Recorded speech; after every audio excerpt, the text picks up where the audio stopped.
رسول اکرم صلی اللہ علیہ وآلہ وسلم نے فرمایا تھا والصدقۃ برہان، کسی کے ایمان کی سچی دلیل دیکھنی ہے یا لینی ہے یا کوئی دینا چاہتا ہے تو وہ تمہیں خرچ کرتا نظر آئے گا۔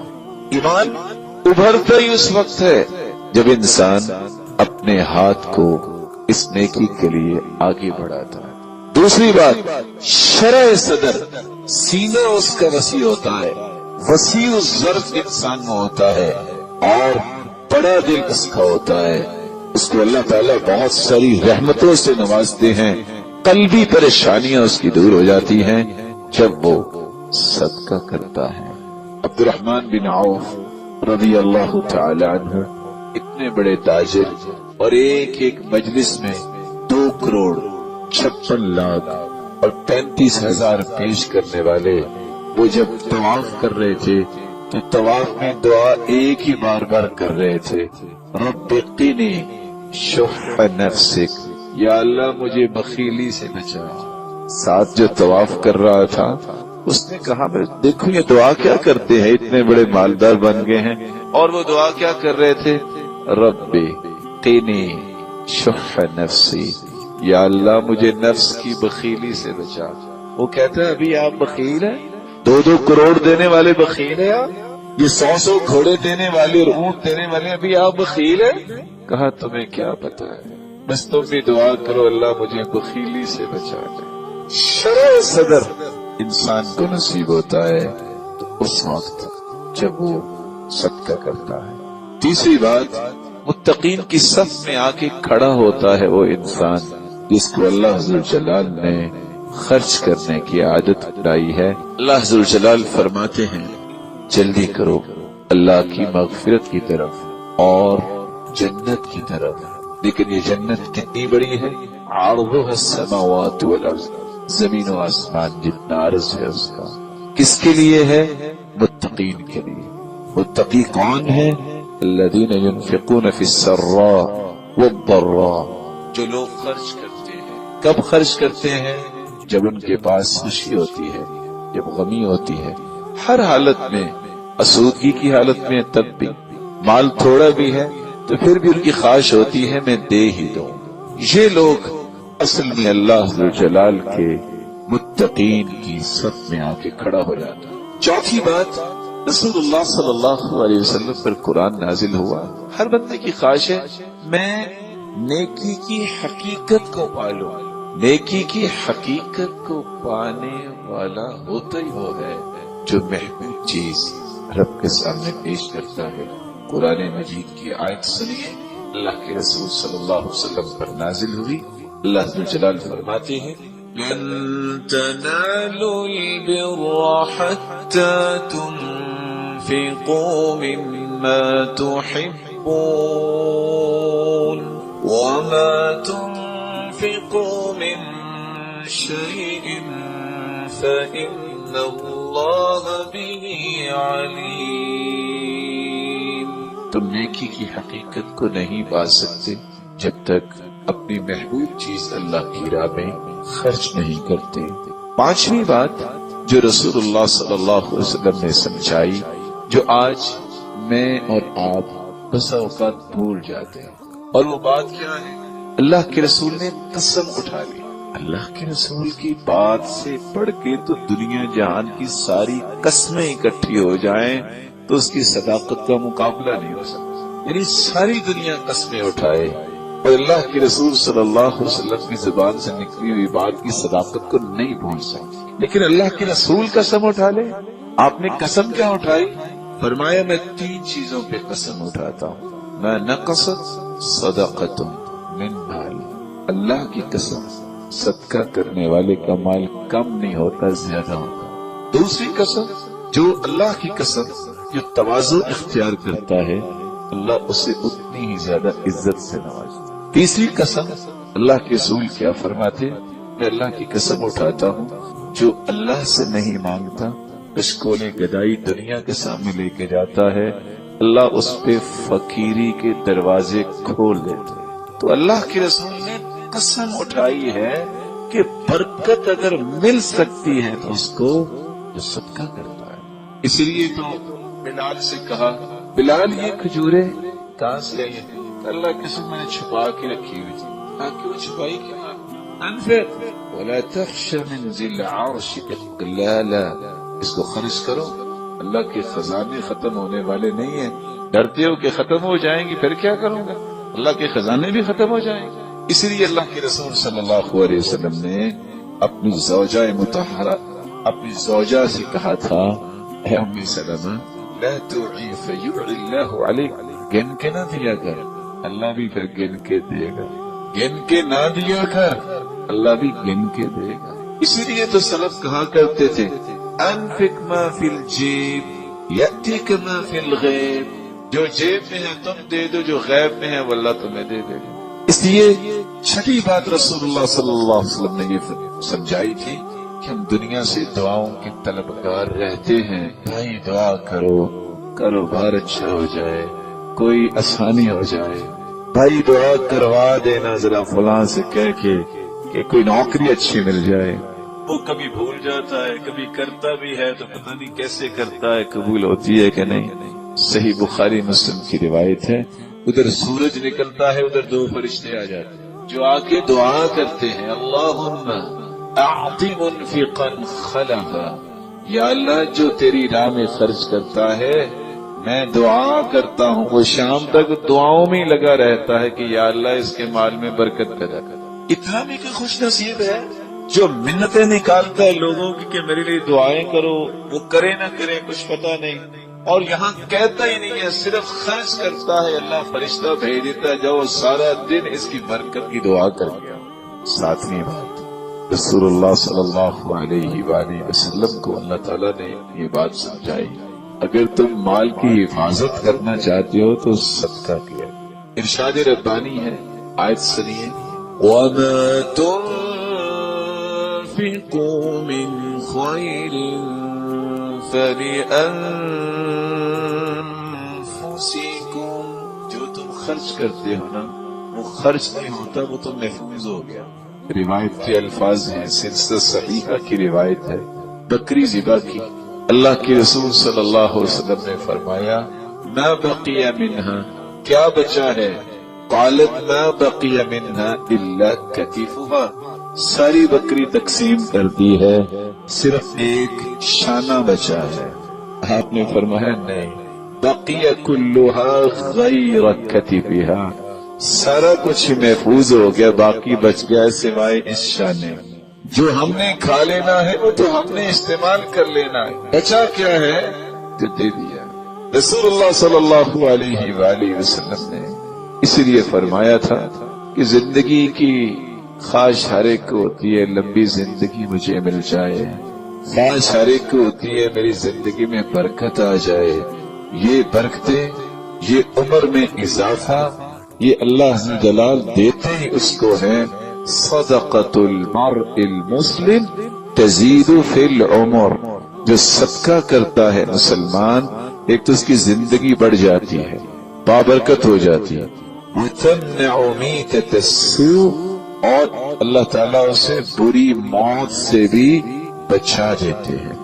ویذہب اللہ بها الفخر والکبر، صدقہ ہی انسان کے تکبر کو بھی توڑتا ہے اور فخر کو بھی توڑتا ہے، جیسا کہ عمر بن عوف بیان ہے. نویں بات، کب اجر جو ہے وہ 1 سے 10 سے 70 سے 700 سے انلیمیٹڈ بڑھتا ہے. ان رویوں میں سے ایک رویہ یہ صدقے کا بھی رویہ ہے. قرآن مجید کی الفاظ سنیے ان المصدقین والمصدقات واقرضوا اللہ قرضا حسنا یضاعف لهم ولهم اجر کریم.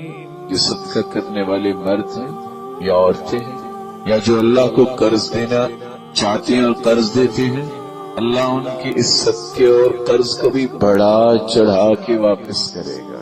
یہ تو کرے گا جو انہوں نے کیا. وَلَهُمْ أَجْرٌ كَرِيمٌ، اور عزت والا اجر اس سے الگ ہے.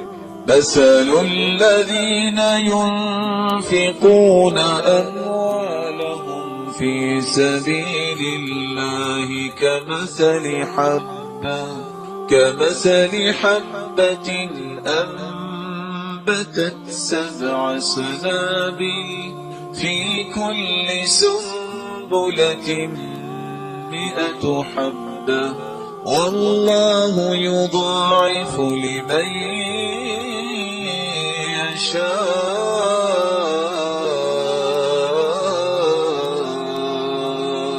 والله عليم حكيم. مثل الذين ينفقون أموالهم في سبيل الله كمثل حبة، خرچ کرنے والوں کی مثال تو دانے کی مانے، كمثل حبة أنبتت 7 سنابل، ایک دانے سے 7 بالیاں بنتی، فی کل سنبلۃ 100 حبة، اور ایک بالی میں 100 دانہ، تو ایک ہی دانہ کتنے دانوں کا سبب بنا؟ 700. واللہ یضاعف لمن یشاء، اللہ چاہے تو 700 سے بھی بڑھا سکتا ہے جس کے لیے چاہے. اس لیے یحییٰ بن معاذ رحمہ اللہ تعالی کہا کرتے تھے ما اعرف حبة تزن جبال الدنيا الا من الصدقة. میں نے دنیا کے بہت سارے دانے تو دیکھے، لیکن کیا کمال کا یہ دانہ ہے جو صدقے کا دانہ ہے، جو قیامت کے دن اللہ اسے نیکیوں کا پہاڑ بنا دے گا. یہ صدقہ، یہ دانہ پہاڑ کیسے بن گیا؟ کیونکہ یہ صدقے کا دانہ. اور اسی بات کو ہی اللہ کے رسول صلی اللہ علیہ وسلم نے سمجھایا من انفق نفقہ فی سبیل اللہ کتبت لہ 700 ضعف. جو دنیا میں خرچ کرتا ہے، اور دوسری روایت میں آتا ہے ایک اونٹنی اگر اللہ کی راہ میں دیتا ہے تو 700 اونٹنیوں کی مہار قیامت کے دن اس کے ہاتھ میں دینی چاہیے.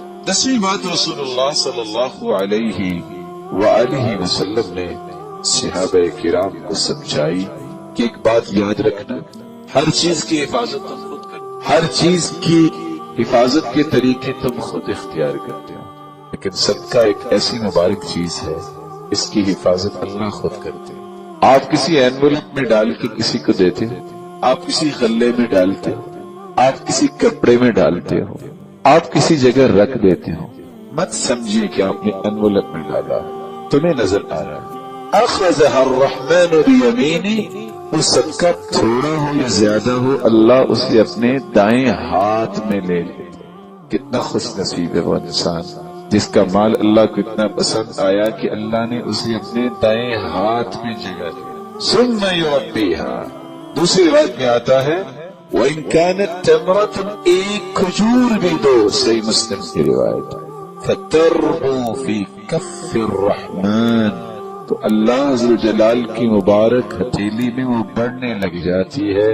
حَتَّى تَكُونَ أَعْظَمُ مِنَ الْجَبَلِ، وہ پہاڑ سے بھی کھجور بڑی بن جاتی ہے. 11ویں بات رسول اللہ صلی اللہ علیہ وسلم نے فرمایا، یہ ساری آپ خوشخبریاں سننے کے بعد خواہش تو کرو گے کہ گناہ تو مٹے نہیں ہیں، تو گناہوں کی معافی کا بھی کوئی ذریعہ ہونا چاہیے.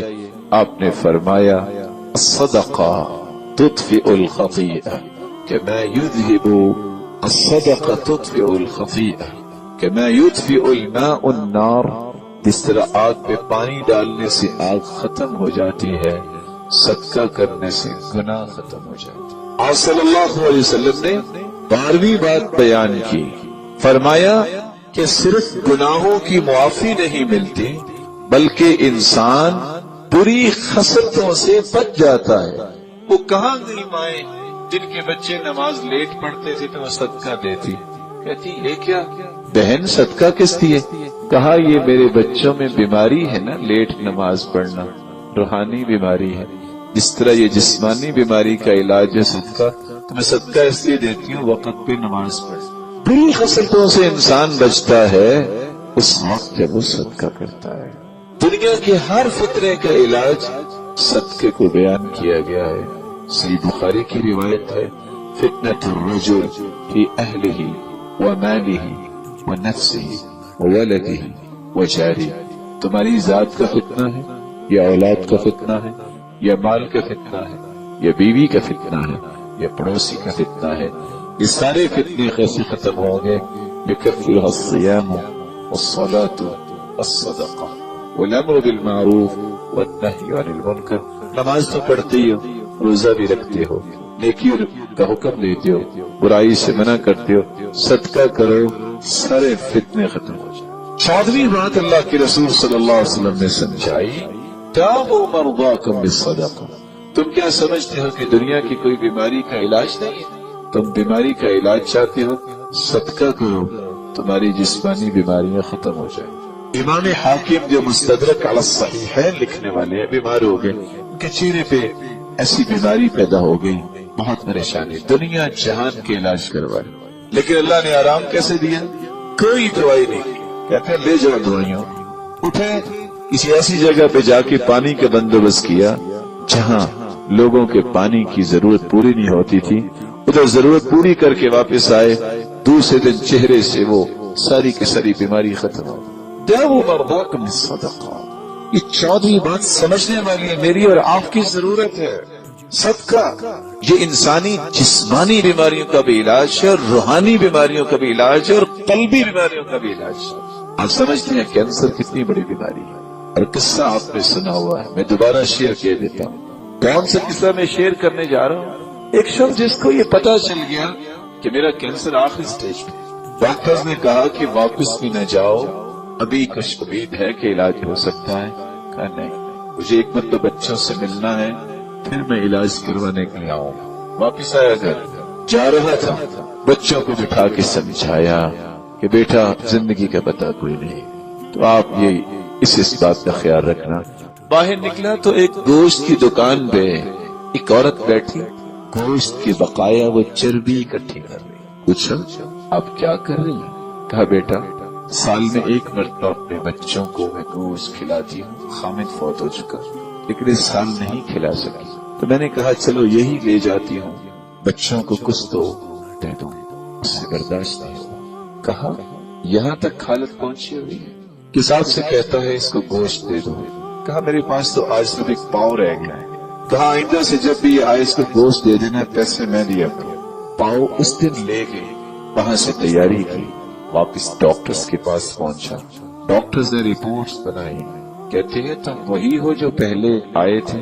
کہا جی وہی ہوں. کہا نہیں. کیا تم کسی ہاسپٹل میں ایڈمٹ رہے ہو؟ کہا نہیں. کیا تم کسی طبیب حکیم سے علاج کروا کے آئے ہو؟ کہا نہیں. کیا تم یہ سوال کیوں کر رہے ہو؟ کہا رپورٹ یہ بتاتی ہے کہ آپ کو تو کینسر نام کی چیز ہی کوئی نہیں. کس چیز نے علاج کیا؟ ایک پاؤ گوشت. سلف صالحین میں سے ایک شخص آیا، اس کے گھر میں ایک شخص نے آ کے نوک کیا دروازہ اور آ کے کہتا ہے مجھے 400 درہم کی ضرورت ہے. کتنے درہم کی؟ 400 درہم. وہ جلدی سے آ کے 400 درہم اس کو دیا، اور دینے کے بعد واپس آ کے رونے لگ گیا. بیوی کہتی ہے اگر آپ نے رونا ہی تھا تو آپ اس کو نہ دیتے، اس کو قرض نہ دیتے اگر آپ کے پاس طاقت نہیں تھی.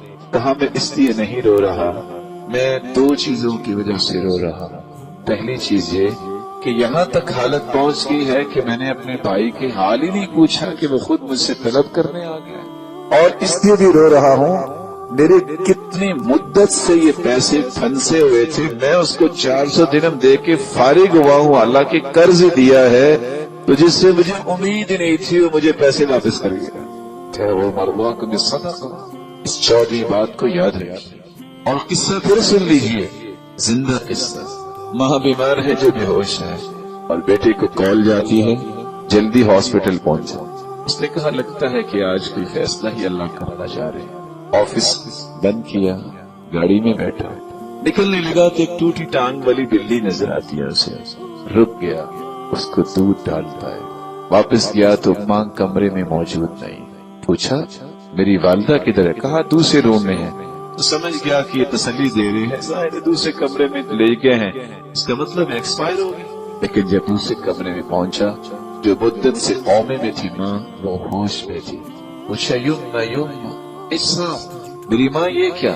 کہا بیٹا بس میں خواب میں دیکھا ایک ٹوٹی ٹانگ والی بلی نے دعا کی، اللہ نے مجھے صحت سے نواز دیا. 15ویں بات اللہ کی رسول نے یہ سمجھائی تھی، جسمانی بیماری نہیں قلبی بیماریوں کا بھی علاج ہے. ایک شخص آ کے کہتا ہے اللہ کے رسول صلی اللہ علیہ وسلم دل بہت سخت ہے. آپ نے فرمایا ان اردت تلین قلبک، اگر اپنے دل کو نرم کرنا چاہتے ہو دو کام کر لو. اطعم المسکین وامسح رأس الیتیم، مسکین کو کھانا کھلا دو اور یتیم کے سر پہ ہاتھ رکھو، اس کی کفالت کرو، تیرا دل خوبصورت ہو جائے. 16ویں بات، ہر شخص کی خواہش ہے، گرمی بہت ہے. پتہ ہے قبر میں کتنی گرمی ہوگی؟ پتہ ہے قبر کے حالات کیسے ہیں؟ یہ صدقہ ہے جو آپ کو قبر میں دو فائدے دے گا. اور قبر جانے سے پہلے کا فائدہ آپ نے سن لیا، تدفع میتۃ السوء، بری موت سے اگر بچائے گا تو تمہیں صدقہ بچائے. اور حدیث کے الفاظ کیا ہے؟ ان الصدقہ لتطفئ عن اہلها حر القبور، قبر کو ٹھنڈا کرنے والی اگر کوئی چیز ہے تو صدقہ ہے. بلکہ اس 16ویں بات کے ساتھ یہ بات بھی ملائیے، رسول اکرم صلی اللہ علیہ وسلم نے فرمایا جب بندہ مومن قبر میں جاتا ہے، فرشتے جب سوال کرنے آتے ہیں تو سوال کرنے سے رک جاتے ہیں. کیوں رک جاتے ہیں؟ جب سوال کرنے آتے ہیں تو مومن کے سر کی طرف نماز ہوتی، کہتی ہے اس کو سونے دو، تنگ نہ کرو. روزہ اس کے دائیں طرف ہوتا ہے، سوال نہیں کرنے دیتا. زکوٰۃ اس کے بائیں طرف ہوتی ہے، سوال نہیں کرنے دیتا. صدقہ اور نیکی کے کام اس کے پاؤں کی طرف ہوتے ہیں، ادھر سے آ کے سوال کرنا چاہتے ہیں، سوال نہیں کرنے دیتے. اس وقت تک جب تک وہ کہتے نہیں کہ ہم نے سوال ہی کرنے ہیں، یہ اللہ کا بندہ ہے، اس کے لیے تو انعام ہی ہے، کہتے ہیں ٹھیک ہے سوال کر. 17ویں بات، رسول اللہ صلی اللہ علیہ وسلم نے فرمایا تمہیں اگر قیامت کے دن شر سے نجات چاہیے، سب سے بڑی شرط یہ ہے کہ وہاں کی ہولناکیاں کیسے ہوں. فرمایا ظل المؤمن یوم القیامت صدقۃ، قبر سے نکلتے جاؤ گے، ساری دنیا دھوپ میں ہے، ساری دنیا پسینے میں ڈبکیاں لے رہی ہوگی، لیکن تمہارا صدقہ ہی تمہارے لیے امبریلا بن جائے. یہ مظلہ، یہ چھتری ایسی ہے، قبر سے باہر نکلو گے تو سائے میں نکلو گے.